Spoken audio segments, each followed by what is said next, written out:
Are we getting a response this time? I hope so.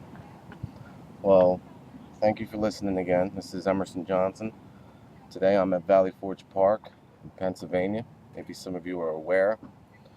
I would like to pass something by all of you who are listening.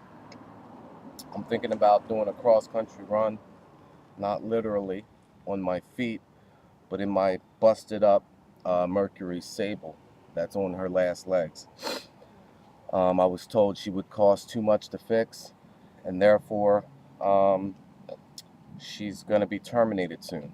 Well, I find it interesting that I just got terminated from my last place of employment, where I was a local 380 IBW electrician right up until a few days ago, where they let me go. They said that I was I had made too many mistakes or yada yada. It's really somebody had a vendetta out for me, and I think many of you um, can understand that what it's like to be in a job where it's like one guy has this thing for you, and no matter what you do, you're not going to be able to win that fight.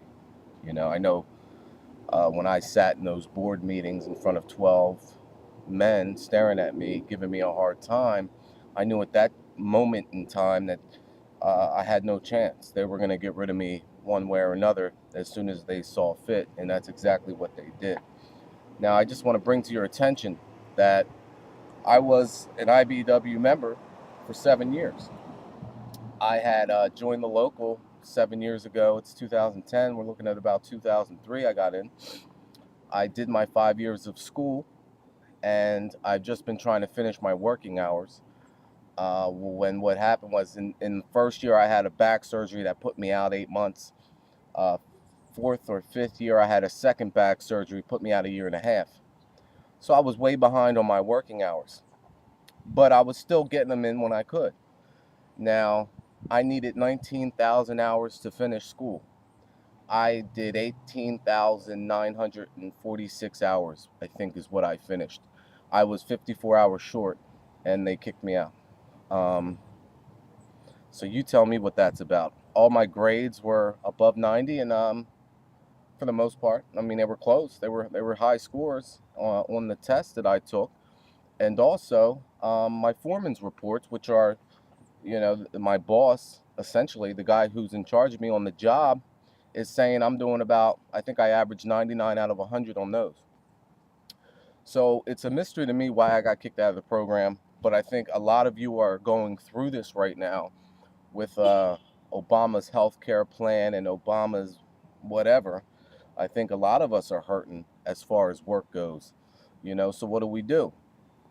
Um, yeah, I think all we can do is to bring awareness to our situation. So I'm thinking about going across the country, uh, A, putting it out there to check on prostate cancers. My father just fell victim to prostate cancer. He has had his first surgery, but we don't really know how that's going to turn out. It's as of right now, he's putting a catheter in himself, and he's not too happy about it, but he's alive. The second thing is we should bring awareness to the employment situation with unemployment numbers reaching higher than they've been in many, many ages, probably since the late 20s into the 30s when we had that whole scenario. We were supposed to have a Federal Reserve that was going to alleviate these problems, but what has the Federal Reserve done for you and me? Not much. It's just created a stock market that it can thrust and bust whenever it wants to. Therefore, corporations are making billions, and me and you are suffering as a consequence of such actions. So, what do we do? Um, well, what I'm gonna do is I think I'm gonna hit the road in this car. Um, Probably about after Halloween. I want to be home for Halloween. My daughter's 8 years old. She's going to be a devil this year, so I want to make sure I'm there for that. So I'm going to do that, and then I'm going to hit the road and bring awareness to these two things that I know I want to bring awareness to. So I'm asking all of you what you would like um, me to drive around the country in pursuit of? Is it to let people know about prostate cancer? Is it to let people know about the unemployment numbers? Have you suffered personally? I can come, I can get your story and interview people all over the country as I go, and try to get a feel for what the average middle class American's feeling right now. Um, Pro Obama, against Obama, I really don't care. I don't think political uh, sides matters in all of this. I think we're all human beings. Doesn't matter what political party you're a part of.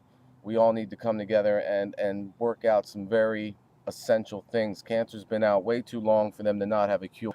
And America, the Federal Reserve System, the way our economy is being run, it's really, who's it benefiting? It's not benefiting the regular Joe like me and you. It's benefiting the already rich, the elite of this country. So those are the two things I can think of. I'm going to ask each of you.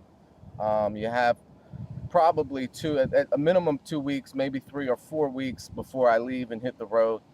So I'm going to take your opinions on what needs to be talked about and discussed out there in this country right now.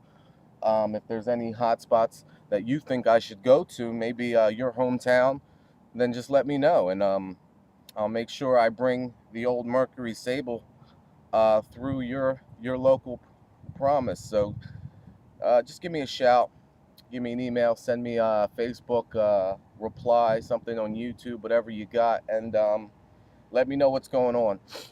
I want to make this exciting. I don't want this to be anything boring and that people aren't going to want to use as a reference for maybe a paper they're writing at the end of their college semester this year. So let's have some fun with it. Again, this is our chance to make a difference, as little as it is. Remember, every little thing matters. Don't ever count out the little man, David and Goliath type thing. We are the David. We know who the Goliath is, so let's go out and get him. All right? Well, thank you for listening, and I shall return shortly with hopefully some more promising information. You guys have a good one.